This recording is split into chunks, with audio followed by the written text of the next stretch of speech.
Assalamualaikum warahmatullahi wabarakatuh. Jumpa lagi bersama saya di channel Mas Vincent. Oke, di video kali ini kita akan bahas lagi mengenai jenis-jenis freon pada kulkas, teman-teman ya. Jadi kulkas pendingin.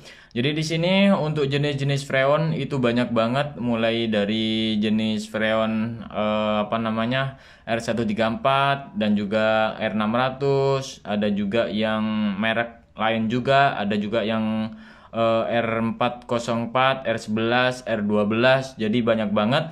Tapi di sini saya akan bahas yang umum aja, teman-teman ya. Nah, di sini ada jenis freon dari Revigran R600A. Kemudian di sini ada Green Cool R600 juga. Jadi sama aja. Kemudian di sini ada freon dari Clea yaitu HFC R134 ya.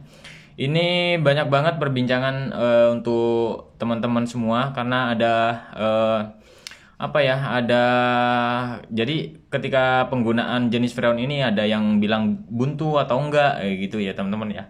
Nah, di sini ada juga yang merek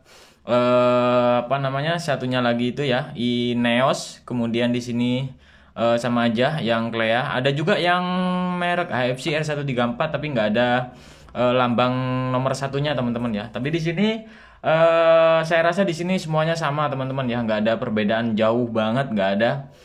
Nah, di sini saya akan bahas lagi mengenai yang jenis-jenis freon dulu, teman-teman ya. Jadi jenis freon itu banyak banget ya, mulai dari R134, R11, R12, kemudian R404, R600, semuanya banyak banget. Hanya saja mungkin hanya brand aja, teman-teman ya. Jadi untuk cara mengetahui jenis freon pada kulkas itu sebenarnya cukup mudah. Kita tinggal melihat di bagian diagram kulkas, dia menggunakan freon apa, kemudian di bagian mesin kompresor itu sudah tertera juga ya menggunakan jenis freon apa. Nah, sebelumnya di sini untuk cara mengetahui jenis freon sebenarnya di sini kalian sudah mengerti dan banyak banget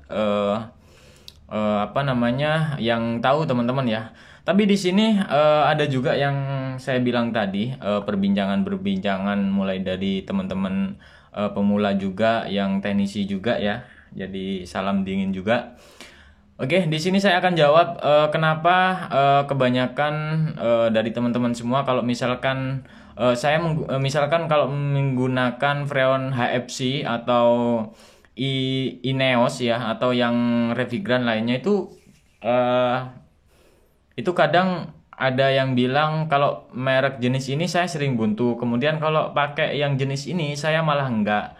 Nah, di sini saya akan jawab, sebenarnya untuk jenis freon apapun yang kita gunakan itu nggak ada pengaruhnya dari sirkulasi buntu, teman-teman ya. Hanya saja ketika kita memperbaiki sebuah kulkas itu kadangkala kita nggak kita bersihkan dulu di bagian kondensor dan juga evaporator, dan juga di bagian filter juga itu kadangkala kita nggak ganti, sehingga menyebabkan sirkulasi freon itu buntu, teman-teman.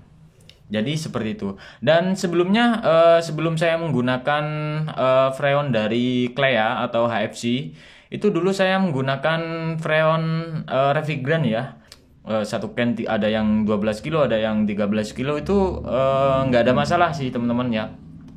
Jadi awal mula itu saya sama aja sih sebenarnya, teman-teman ya. Itu saya masih nggak mahir-mahir banget lah untuk mengenai perbaikan kulkas ini. Kemudian di sini saya mengalami sering buntu ketika waktu pengisian freon. Dan terus saya pelajari ternyata kenapa sering buntu itu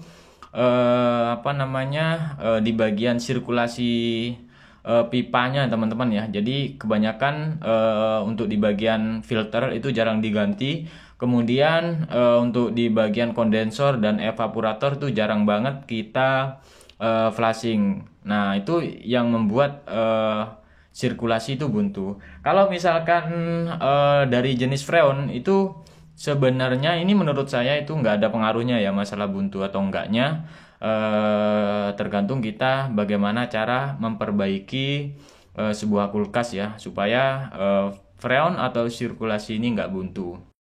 Dan untuk saat ini itu saya masih menggunakan Freon HFC atau dari yang disebut Clea teman-teman ya. Jadi saya sekarang beralih menggunakan HFC atau dari Ineos ya. Nah, di sini saya kadang menggunakan HFC, kadang ya merek lain juga ya.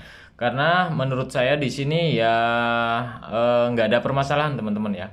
Hanya saja di sini untuk yang R600 ya. Jadi perbedaannya di sini untuk yang R600 yang Revigran itu hanya di volume atau pengisiannya aja. Yaitu kalau di Revigran itu 120. Tapi kalau yang baru yang dari Green Cool itu 220, itu pengisiannya lebih banyak teman-teman ya. Dan untuk R600 kalau di kota saya itu lebih mahal yang Revigran ya daripada Green Cool, tapi proses pendinginannya itu sama-sama aja, sama-sama cepat dan sama-sama bagus juga. Jadi kedua ini saya pakai. Jadi untuk jenis-jenis freon untuk yang merek Musikul ya itu belum pernah saya pakai. Dan juga apalagi ya yang tren-tren saat ini ada juga yang menggunakan LPG ya teman-teman ya. Nah itu tidak saya sarankan teman-teman ya, karena untuk pabrikan sendiri itu pun nggak menggunakan yang jenis freon yang aneh-aneh teman-teman ya. Tapi kita harus pakai yang sudah kita tentukan oleh pabrikan ya, yaitu mulai dari yang Clea, HFC, Revigran ya, kita pakai aja yang seperti itu, jangan pakai yang aneh-aneh. Yang penting untuk memperbaiki kulkas itu yang standar aja teman-teman ya, jangan yang aneh-aneh, jangan diakal-akalin teman-teman. Dan untuk sampai saat ini untuk saya menggunakan merek-merek yang lain untuk jenis-jenis freon juga. Di sini saya nggak ada yang mengalami yang namanya penyebab freon untuk buntu itu gara-gara freon, itu saya belum pernah menemui teman-teman ya. Tapi kalau misalkan ada kotoran atau yang belum kita flushing atau yang masih ada kotor di bagian pipa kapiler dan juga kondensor, itu pasti ada yang namanya buntu. Jadi saya sarankan kalian harus flushing dulu terlebih dahulu untuk di bagian kondensor, evaporator, kemudian di bagian filter kita ganti. Insya Allah meskipun kalian pakai jenis freon apapun itu nggak bakalan buntu teman-teman. Dan mungkin untuk penjelasan untuk video kali ini, semoga video ini bisa bermanfaat ya, dan nggak ada lagi yang namanya jenis freon ini sering buntu dan jenis ini yang enggak, itu nggak ada pengaruhnya teman-teman ya. Hanya saja bagaimana cara kita memperbaikinya. Oke, mungkin itu aja teman-teman ya untuk video kali ini. Jika ada pertanyaan silahkan tulis di kolom komentar. Oke, jangan lupa like, komen, dan subscribe. Wassalamualaikum warahmatullahi wabarakatuh.